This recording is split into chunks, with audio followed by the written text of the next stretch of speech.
मानव सभ्यता को अस्तित्व में आए कई साल हो चुके हैं। पुरानी हर सभ्यता अपने चरम पर आकर लुप्त हो जाती है और हमें शुरू से शुरुआत करनी पड़ती है। इसका एग्जाम्पल हड़प्पा, मोहनजोदाड़ो, माया और कई सारी आधुनिक सभ्यताएं हैं जो उस जमाने में बहुत सारे आविष्कार कर चुकी थी। अगर उन लोगों के सारे आविष्कार की जानकारी हमें मिल जाए तो हम और ज़्यादा टेक्निकली तरक्की कर सकते हैं। जैसे कि महाभारत में पुष्पक विमान और परमाणु बम का विज्ञान था। और भी कई सारे विमान और टेक्नोलॉजी थे जो समय के साथ गुम हो गए। क्या आपने कभी सोचा है कि ऐसा क्यों होता है? क्यों ये सारी जानकारी एकदम से गुम हो जाती है? यदि आज से 5000 साल पहले पुष्पक विमान थे तो आज हमारे पास कार की जगह विमान होने चाहिए थे। आज से 5000 साल पहले वे लोग इतने एडवांस थे। आज सिर्फ हम अंदाजा लगा सकते हैं कि ऐसा कुछ हुआ होगा, पर सच क्या है इसकी जानकारी किसी के पास नहीं है। हमारे शास्त्रों में लिखी गई जानकारी से ही हम अंदाजा लगा सकते हैं कि पहले के लोग कितने एडवांस थे। हम लोग उस बात को चमत्कार मानते आए हैं जिसके पीछे की साइंस हम नहीं जानते, और जो हमारे शास्त्रों में लिखा है उसे हम कहानी समझ लेते हैं, पर ऐसा नहीं है। भारतीय संस्कृति और सभ्यता विश्व की प्राचीनतम संस्कृतियों में से एक है।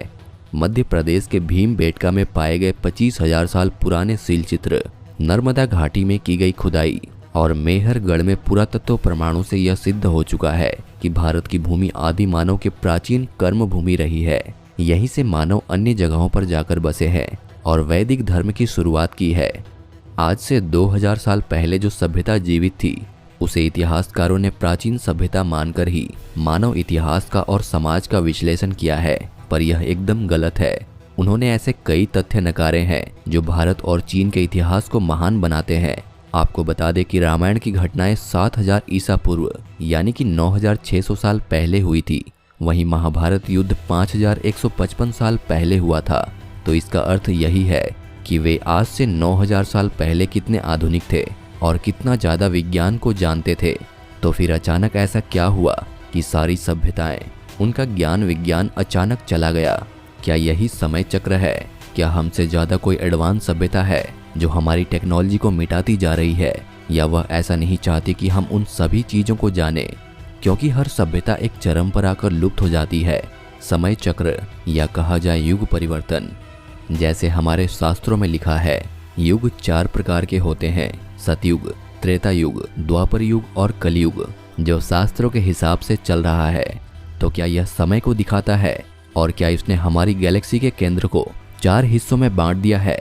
बात करें तो अभी तक वैज्ञानिक भी नहीं जानते हैं कि हमारी गैलेक्सी का केंद्र क्या है और क्या इतनी बड़ी गैलेक्सी घूम रही है और उसके घूमने के प्रभाव से धरती पर पड़ने वाले प्रभाव को युग कहा गया है। और यह सारी घटनाएं सदियों से चलती आ रही है। या फिर यूं समझे कि हम सब, पूरी धरती और यह ब्रह्मांड एक कंप्यूटर सिमुलेशन है और हम एक गेम या सॉफ्टवेयर है जिसे समय समय पर रिबूट कर दिया जाता है और फिर हमें नए सिरे से शुरुआत करनी पड़ती है। यह सभी एक दूसरे से उलझी हुई है।